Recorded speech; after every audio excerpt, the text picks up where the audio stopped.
Hello, it's Brian and Jennifer at Studio 23. We're sitting at the piano. Yes, and it makes beautiful music with just the right person playing it. We have that person today. Our guest is Mark T. Jordan, a fantastic musician, songwriter. We're very happy to have him here on the show today. Can't wait. Some great stories. He's played with all kinds of celebrities. Great songwriter. So get ready, kick back. It's going to be a wonderful show. Welcome to Studio 23 Nashville with your hosts, Jennifer Herron and Brian Cumming. Today's very special guest is Mark T. Jordan. So he's played with so many of our favorites, toured all over the world, and I said, Mark Jordan, why did you come from Philly and decide this is the place I want to live, Nashville? And the Bluebird Cafe came up right away. Exactly. It was that songwriting that pulled you in, huh? Oh, yes. Yeah. Well, I've written for as long as I can remember, and I've had a little success, nothing like some of my peers and heroes here. But I had a couple of songs recorded by Bonnie Raitt, and one of them has been covered by a good number of people, Randy Crawford and Bill Medley as well. So, you know, I've touched the ring as it went by. But, that's something to brag about. Well, tell us about that first night, though, when you went to the Bluebird and it kind of reeled you into the Nashville community. Well, I had been living in LA actually, and had met my wife there, and I had one friend here in town, and it was Ken Vassy, who was the second lead singer in the first edition behind Kenny Rogers. And he ran a publishing company here, and we talked fairly regularly because I'd worked for Ken when he ran Kenny's publishing at Lion Share in LA, did demos with him, and we hung out. And his wife, Carol, was wonderful. She said, Mark, you and Peggy ought to move here. We could hang out and have a wonderful time. And at the time, I really wanted to just expand my contacts, you know, as a pianist mainly, and of course as a writer. I knew the reputation of Nashville, I hadn't experienced it. So I said, I'll come for a week. And on about the second day I was here, Ken and Carol, who lived in Green Hills, said, well, let's go to the Bluebird and see what's on tonight. I said, oh yeah, that's good. And I'd heard about the Bluebird. You know, Billy Block had done something like that, or started to do something like that in LA with Western Beat. So we went to the Bluebird, and as it turned out, James Stroud had reserved a table, and they told us, well, if he doesn't come in, you can have it. And the table was like this far from the round, right? And James didn't come in, so Ken and I were seated. And the round was Hal Ketchum, Gary Burr, Hugh Presswood, Yeah. and Bill LaBounty. Oh, man. And as the night progressed, my jaw just kept low. Like finally, it was on the table, not just because of the caliber of the songs, but the reverence of the audience to just sit there and go, you know, staring at them. Yeah, the rule is shh. Oh, yes. Everybody listens It and is, takes but it in. Yeah. my takeaway was, where the heck has this been all my life? Yeah. I mean, where you actually get feedback immediately and appreciation on top of that. Yeah. And I was like, oh boy. So one thing led to another, and 3 months later, we were looking at houses, and we bought one, and here we are. That was in '93. Still in Same Nashville. house that you're in now? Same house. Yeah. Yeah. It was a good choice. It was a good choice. Our real estate agent was recommended by Ken Vassy, so we owe him a lot. Yeah, we owe Ken a lot of things. Yeah, he passed away in 1996 of cancer. Oh, God. He was a wonderful mentor and friend to me. Oh, beautiful. Yeah. When did you start playing piano? How did that love start? Well, my dad was a commercial photographer by day and a classical violinist by night. And he had been on a path to be a concert violinist as a teenager out of Providence, Rhode Island, which is where I was born. And his dad, my grandfather, who I never met, always wanted to be a photographer, so he took a correspondence course. This would have been 20s, maybe 30s, I guess, 1930 something, and opened the first photography studio in Providence. It wasn't portraits, it was commercial buildings and catalogs and all that sort of thing. And he died when my dad was 18. So Dad had a 13-month younger sister and a mom, and so that was what you didn't do in those days. You took care of their family first. Yeah. So he inherited a business, and he made a 50-year career out of it. But he did end up playing with the Rhode Island Philharmonic, which was a subscribed season.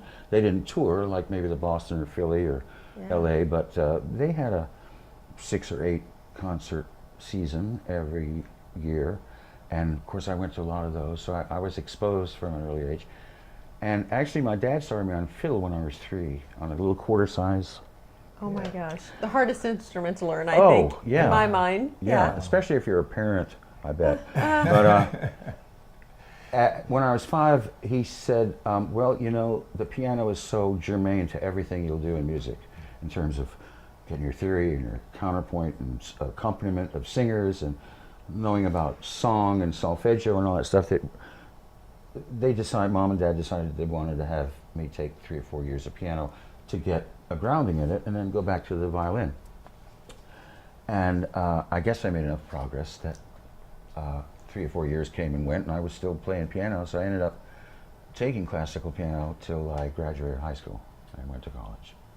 So maybe 13 years. I started at 5 and ended up at 18. And I'm really curious how rock and roll entered the picture. If you Yeah, were trained classical. in classical, you obviously had the ability. well, my first sort of like aha moment in terms of, well, it wasn't so much, we didn't call it rock and roll in the late 50s, but it was the early 60s. But Elvis, of course. But my jumping off point was the Everly Brothers. Oh. I loved Don and Phil. But even without a piano on the record? Yeah. Just the energy Yeah, of it just and the harmony, harmonies. songs. The songs and Yeah. yeah. Yeah. And so I would get their records or their sheet music. Oh yeah, I remember. Ah, Yeah. they used to You have know? the sheet music at the record stores, Yeah. And I could read, so I could play it. And then I always wanted to hear more rhythm and the bass, so I tried to mimic that by expanding the chords, and just not playing. But yeah. Trying to put the bass in it, so I was in my own band because I heard it all that's from the so records, cool. trying to extrapolate the records between the sheet music and what I was capable of. So And you that really kinda started came- me out, but really it didn't start for me until I went to college in Philadelphia. And in 1964, everybody was starting a band, Yeah. Beatles, That Stones. was it, Yeah. yeah. So, of course, I got together with a guy named Freebo, who you might know as Bonnie Raitt's bass player for many years. And before he was Bonnie Raitt's bass player, he played bass with me in my college band, which was called Edison Electric. And Did Freebo also play tuba in the marching band? yes, Too, is that he was a tuba player and still plays tuba. Really? Oh. Yeah, yeah, I yeah, did not know that. yeah. So what's it like working with Bonnie Raitt and stars of that caliber? I mean, does the band have much contact with them? Do you just go on It- stage it- night it and know really- your stuff? Or? Well, every artist is different, Jenny, and Bonnie is one of those people one of those women who can keep about 7 or 8 ideas floating in her head at the same time and service every one of them equally. So she's really aware of everything. And she doesn't particularly have she studied piano and she picked up guitar from her manager, Dick Waterman, who had a long and illustrious career as a blues booker and manager. He found Son House and John Hurt in Mississippi after they'd been lost for 30 years in 1964 and managed them. And he also booked the Club 47 in Harvard Square with Jim Rooney over at Jack's Tracks and Alan Reynolds. And Bonnie hooked up with Dick, and Dick showed her this music, and he showed her these guys playing slide guitar.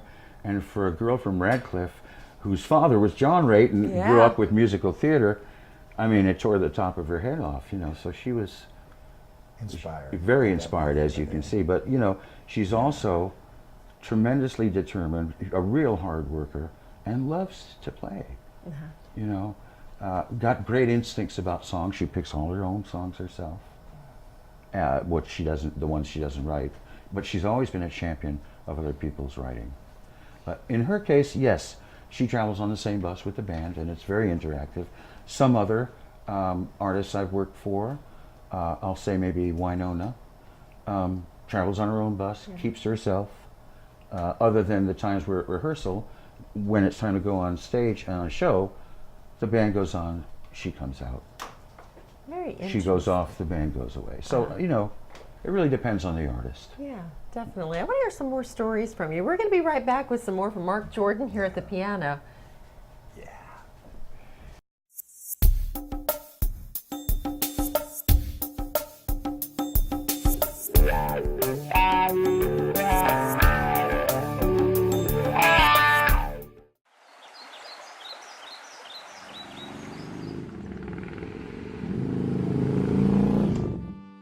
Hickman County, Tennessee.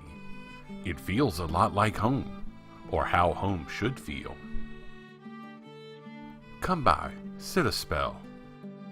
Soak in the goodness that inspired Minnie Pearl to write about this special place.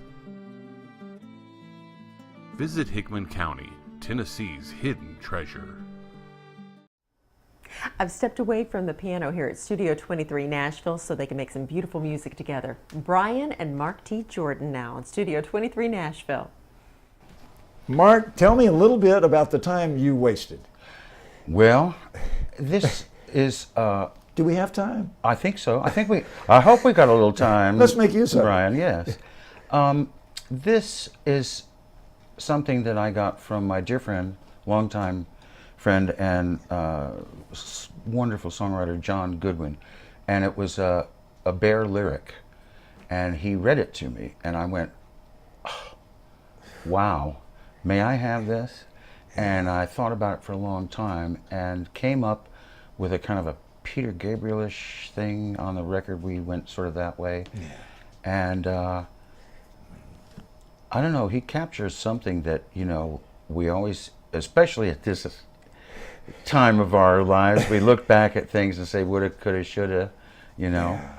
And I think he captured it eloquently, so I was thrilled to try and, I was challenged to come up with music that was as strong as the lyric, Yeah. and I hope it did. So that's the Sounds story great behind to that. me. All right, man. Well, let's do The Time I Wasted. All right, All we got right. 1, 2, 3.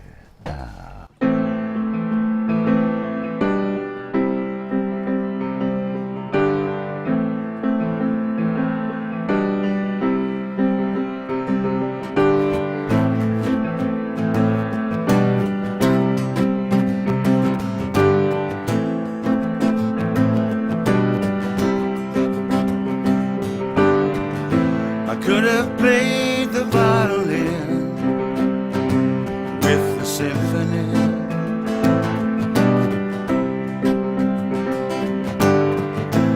Healing hearts with the healing power of timeless melody.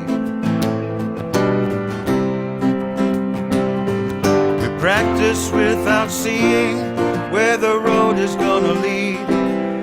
But the path I chose to follow made a better fool of me. I could have gained most anything if I had only chased it.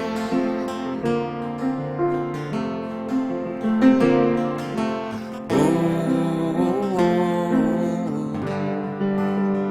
the time I wasted.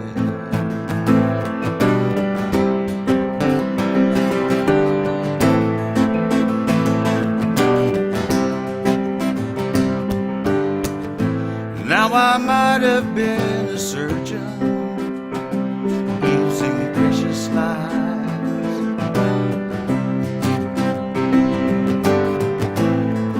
or an analyst of psyches, easing troubled minds, or better yet, a writer of revelationary songs. But I lived for love's distractions, and the road went on and on. I could have claimed my destiny if I'd only chased it.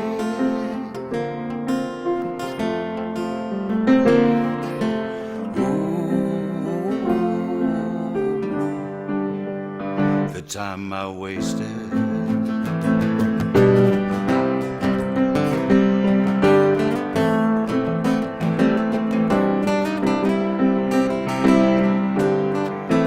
And I might have loved somebody who gave her heart to me.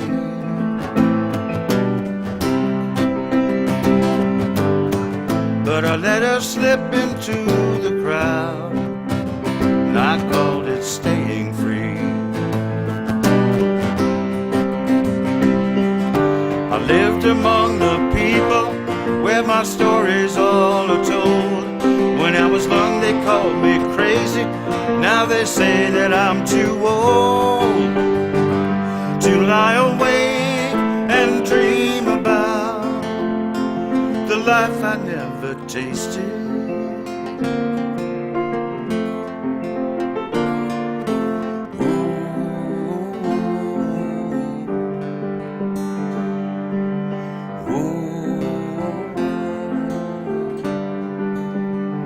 Time I wasted. Time I wasted.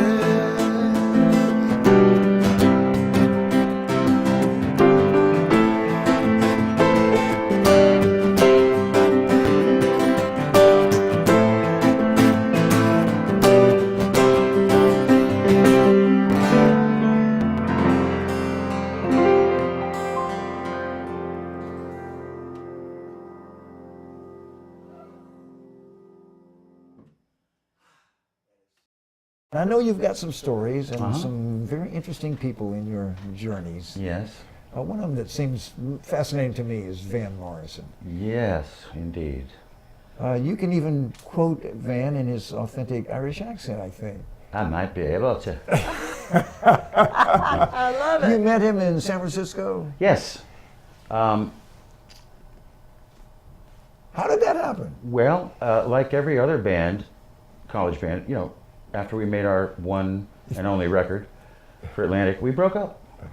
And so we had, but not before we had gone to San Francisco and spent the summer in 1968.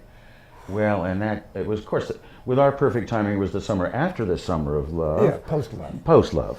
But we were all like, yeah, wow, the Yeah. promised land, you know. Yeah. So I was with a woman who had a infant daughter who was to become my first wife. And I said, well, you know, nuts to Philadelphia, let's try our luck in California. And it just so happened that I had a friend that had mentioned that maybe Van Morrison was putting a band together in San Francisco.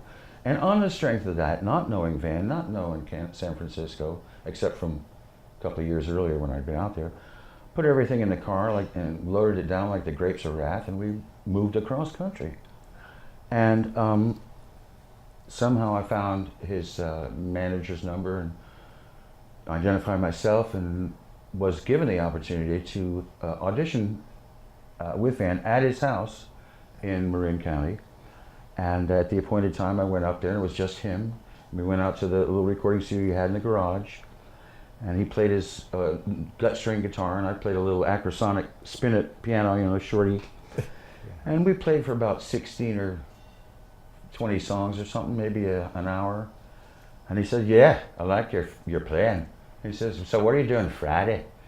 And of course I said, you know, well, let me look in the book. Right? And of course there was no book, and I had Fridays until now available.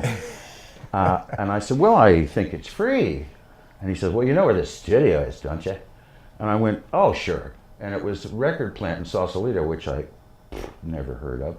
So I made an effort to drive it beforehand, so I wouldn't look like a fool getting down there. And at the appropriate time, which I think was noon, on that Friday, walked into the studio, and there was Ted Templeman from Warner Brothers, who was very instrumental in my career. Thanks, Ted. And the album we recorded turned out to be Tupelo Honey. And that was my first gig in California. Whoa.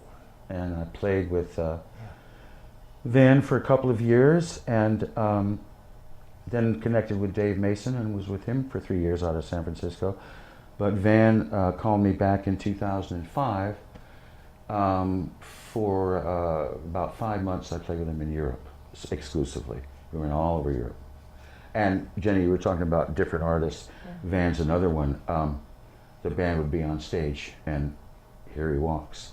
And the other thing is, when he walked off, he has still a digital time clock stage left on a mic stand at eyeball height. And when that hits 000, he's out of there. Oh, that's it. That's no it. more. Gone. But he's good about timing it. But then he gets in the limo. They drive him to the airport. He gets in the jet, and he goes home to Belfast every night. I had no idea. Getting on his phone from the plane and Getting- criticizing the show? Yes, exactly. Yeah, we used to call it the damage report. So he's very critical. Oh, boy, you could say that. More than that? Oh no. Yeah. Yeah. He's a, let's put it this way, he's a very unique and individual character. And, you know, you cannot They're deny... artistes, those people like that. Yeah, yeah, they are. And, you know, it's a challenge diplomatically, let's put it that way. But it's good because, you know, you learn how to deal with people. Yeah. And when to hold your tongue and Right. when to maybe make your point. So everyone I've worked for has taught me something, and I'm grateful for all of them. But yeah, Van's quite a piece of work, but I've been able to do 4 albums with him, so. You make it sound so easy. Well, I'm not scared about the piano part. A little Yeah. easier, you know, approaching an artist, hunting them down, contacting them, maybe auditioning. Yes, I'm sure that, like, we're so inundated with information these days that it becomes a blur. And pre cell phones or internet, you know, you got on either a rotary phone or a touch-tone phone and called somebody, and so you had to talk to somebody. They had to pick up the line, and so, you know, things were at a slower pace. They got done, but yeah, it was probably a little more accessible that way. Now, a while ago, I squealed when I came in the room and I had found out that he played with Lyle Lovett. I have been trying to tell Brian about Lyle Lovett. He has not been to a Lyle Lovett show, and I'm like, oh my gosh, and he's got this large band. What was there, like 19 people in the band? 16, okay. Oh, absolutely amazing. He's kind of got that dry sense of humor. Very but- dry, very self-deprecating, Yes. but it's all calculated. That's all arranged beforehand. Is it scripted? Don't tell me he's scripted. No. Okay. No, it's all it's not spontaneous because it's repeatable, but that's him. Yeah, he's very, very particular. One might say OCD. Oh, okay. He has he's from Klein, Texas, and he right down the road from where Boss Kaggs is from, who I also played with, Plano. Has a Ford pickup truck with 200,000 miles in it that apparently is as clean as a new car, and you can't eat in it or you can't smoke in it and, you know, do anything I else. think that you told a humans story do. about the coffee routine that Lyle Lovett goes through on the bus. Like Oh, yes.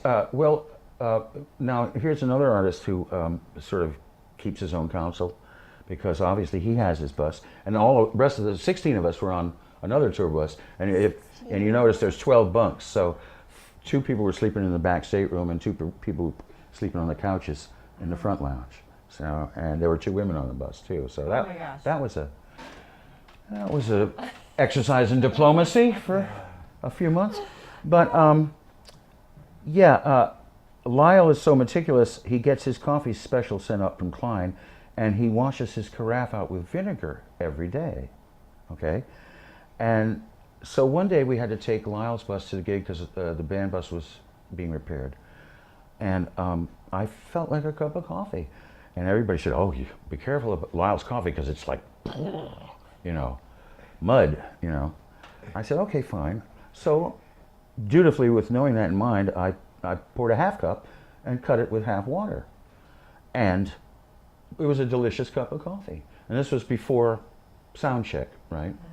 So we go to the gig, and of course, sound checking 16 people takes a little more than, you know, a couple of us. but we got it done, and then we went back to the hotel for dinner, and then came back before the show and dressed in our suits. Got to wear a suit a while. It's a Texas thing. Right. And then did the show, and go off stage after the show, and I'm still like I'm still peeking, you know. I'm like, and he's got a cup of this sort of, and you know, he's very, well, you know, he's like, could you play that again? And you know, so he's like very soft, and he's got that sort of little stuff, and I'm thinking, how does he do it? It must be awful noisy up here, you know. Wow, because I had like a cut cup of coffee, and it just kept me going for like 7 hours. Oh, that's great. Yeah. I love it. But it was a great show because he wanted it note for note every night. Martina McBride is like that. The piano part? Every part.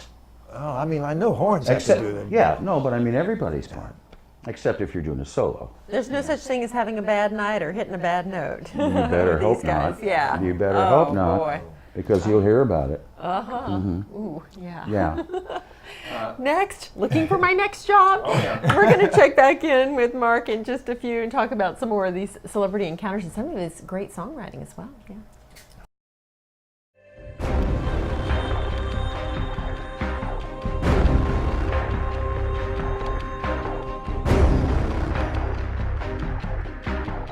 Do you want to win friends and influence people?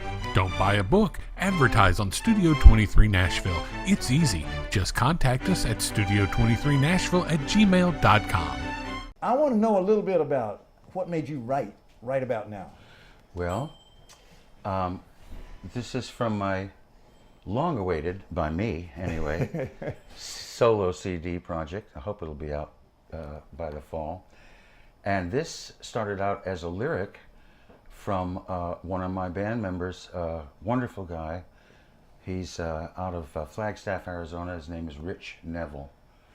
And he and drummer Tim Smith, who are on the recording, were both members of Poco for 15 years. Wow. But that really isn't an accurate description of what they can do, because that was what they did, but they can certainly do a lot more than that. And this started out as a sort of a lyric that I latched onto of his. I just felt something. I said, do you mind if I take this and sort of massage it a little bit? He was very generous. Rich is that kind of guy, and said, you know, go ahead, whatever you like.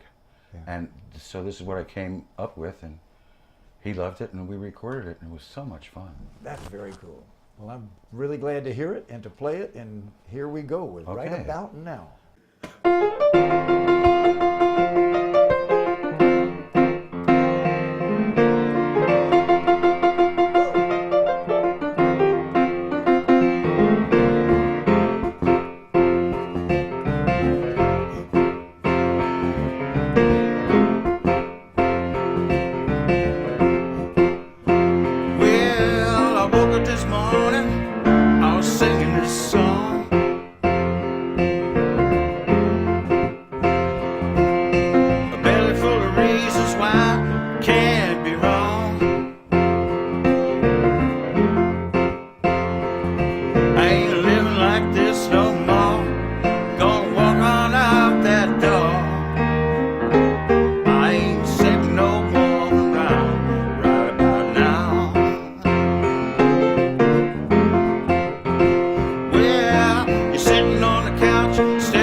I'm gonna lay some rubber down right about now.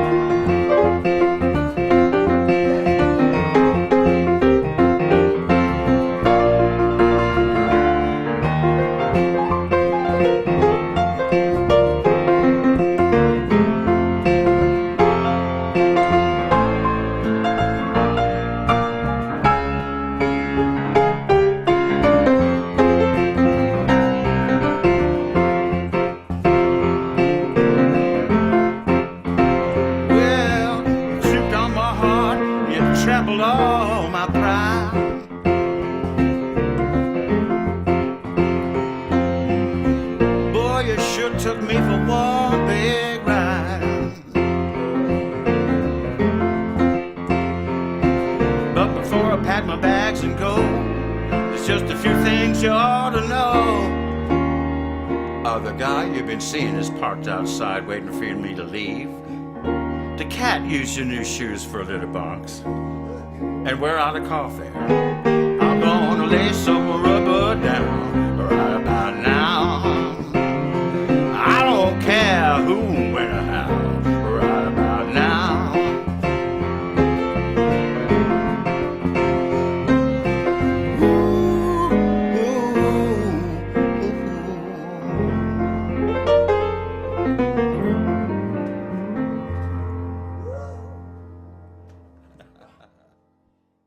So can we call that a blues song? We can call that a New Orleans blues song. Oh, I like it. New Orleans Yeah. by way of Flagstaff. By way of Flagstaff. It took a detour. It took a detour. Yeah. That's so fine, man. It just grooves, Mark. I love how you play. Thank you, brother. All right. Hey, welcome back to Studio 23 Nashville. We've been talking to Mark about all the different celebrities that he's backed on stage, but he himself is in the spotlight these days. New CD we've been talking about? Yes. After these many years, I've decided I want to make my own CD. It's not country music. I grew up on the East Coast. I went to school in Philadelphia. I was infected with R&B early, East Coast R&B.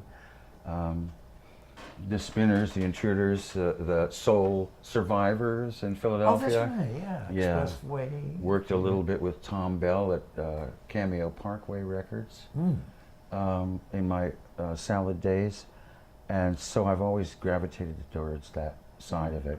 But I also like melody and ballads and the great songbook of the 40s. Oh, You know, I the love Hoagie 40s music. Carmichaels and the Johnny Mercers and the Nat Coles and Oh, Yeah, yeah. Richard Rogers. Yes. And all this stuff. yes.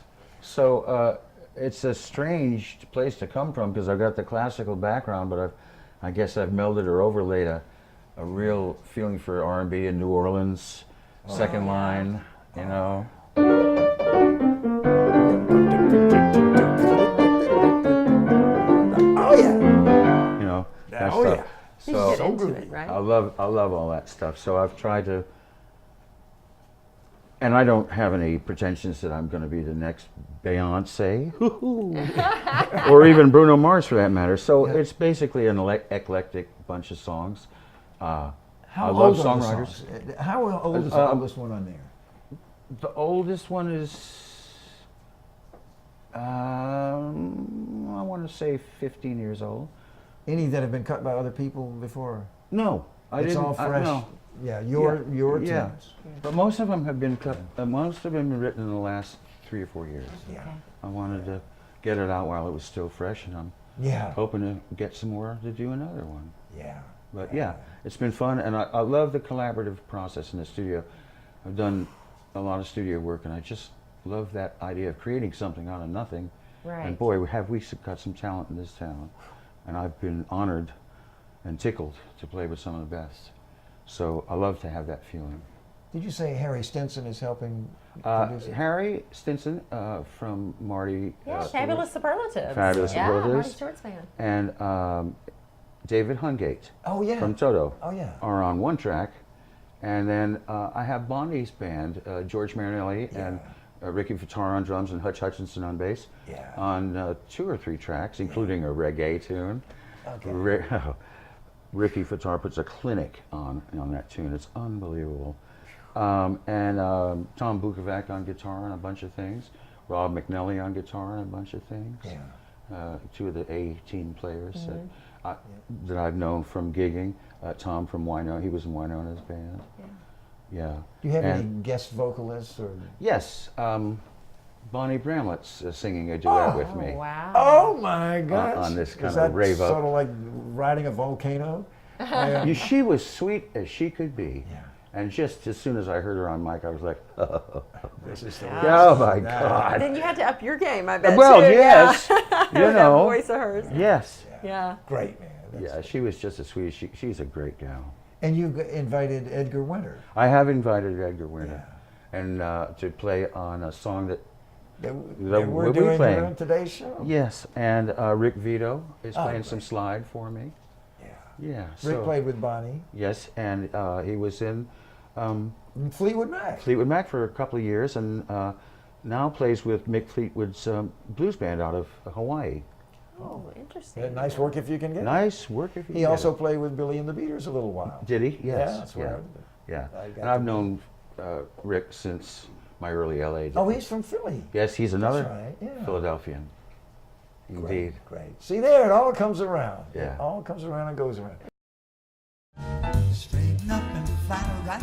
Now available, Come Out Swingin', the new CD by the Brian Cumming Jazz Quartet.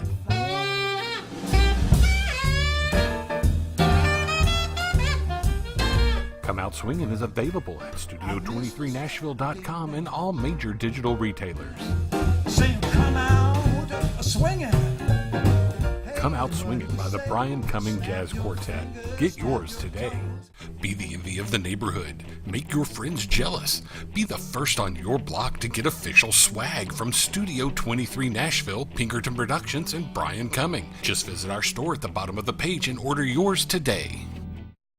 Tell me your story about this song. Well, this is another Bear lyric that I framed musically, and this one is from another amazing lyricist, poet, psychic, galaxy traveler from another dimension, Charles John Quarto, whom you know really well. And everybody has the ability to put words and sentences together. We all do. Some rare individuals have the ability to just put them together where you read them, they go, oh, you know, the associations that you'd never think of. But they're all there. It's just, and that's what Charles does. He has a magic way with words.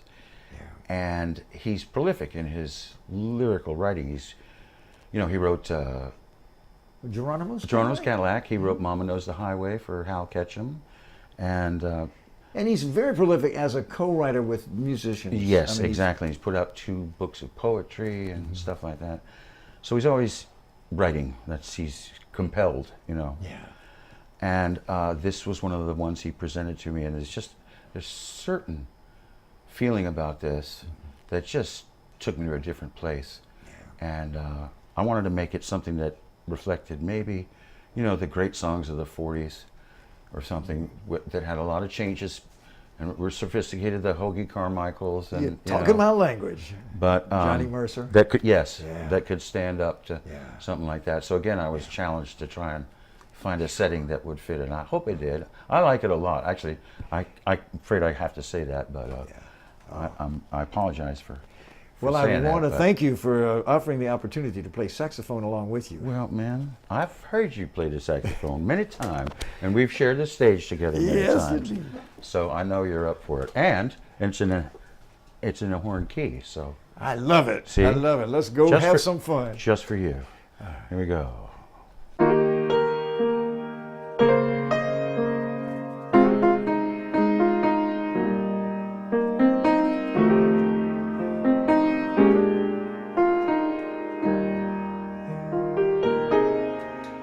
There's a storm coming in, made of rain and gin. Train going by like a friend. Drift in the air from God knows where. Someplace my heart has been. There's a tomcat howling on the neighbor's roof. I believe him 100 proof, 'cause I was already right in the mood. Even the nights got the blues. Even the nights got the blues. Hanging around with nothing to do, and nothing is lost on the moon. Even the nights got the blues. Isn't that what gave Lonesome its name? Worldwide, wide now. Isn't that what made Mississippi John hurt deep inside? There's a storm that's filling the beverage can, pouring sugar on the bitter truth. The morning paper won't come as news. Even the night's got the blues. Even the night's got the blues. Hanging around with nothing to do, and nothing is lost on the moon. Even the night's got the blues.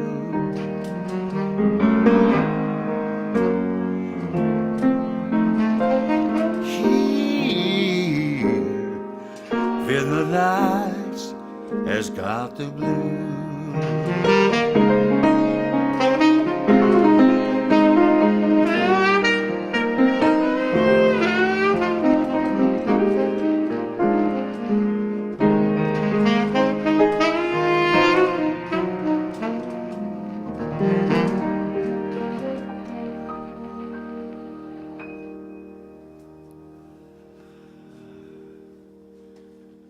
Nicely done, Brian. Well, Yeah. what's the name of the new album? We need to tell everybody where to go to find you, follow you, all that good stuff. Okay, Yeah. it's going to be called The Distance, Uh-huh. and it's going to be out independently, and it'll be able to be got at CD Baby and all the digital retailers. all the digital retailers and all that stuff. And I hope to do a couple of showcases in town and maybe a little short touring. Although it's like deja vu all over again. I've toured for 40 years, so I'm not really anxious to get out there. But if the offer presents itself, I'd be happy to go. Maybe Lyle's bus will be available. Maybe it Oh my will. gosh. Yeah. As long as I don't have to take his coffee. Bring your own. Okay, website, anything like that where I can follow you and find out where you're playing, because I'd love to see you with some of these great Website being musicians. built as we speak. Okay. Yes, and it will be up, I'd say within the next 2 months. Okay. And And it's it will just be Mark T. Jordan. Mark T. Jordan. Yeah. Everybody in Nashville has 3 names, Actually, there's a story about that too, because there's a very successful, wonderful songwriter named Mark, M-A-R-C, Jordan, who's Canadian. Yes. And he was on Warner Brothers when I did a lot of contract work for Warner Brothers. We knew each other and we got confused, particularly by the California IRS, who sent me a bill and said I had understated my income one year for, I don't know, $40,000. And I had to write him back and say, no. That's another Mark Jordan. And we actually did the Marky Mark show once. He was down here and we did the Bluebird together. Oh, that's great. Yeah, and he's a wonderful writer, but he ain't me. So, and I'm not him. Yeah. And his wife Amy Sky, who's a wonderful writer, have also moved back to Toronto, which is where they're from. So to differentiate myself, I use my middle initial. Okay. Mark T. Jordan. Mark T. I'm Jordan, with you. Jordan Com. I'm coming out. Oh my gosh. Yeah. You need to get Bonnie at the show, Winona, Lyle, and let's have one big party. All right. Oh my God. Okay. I got their numbers. I love it. I can call them. Some arsenal cells. Oh no, after hours. This could be fun. Thanks again to Mark for joining us here on Studio 23 Nashville. We had a great time.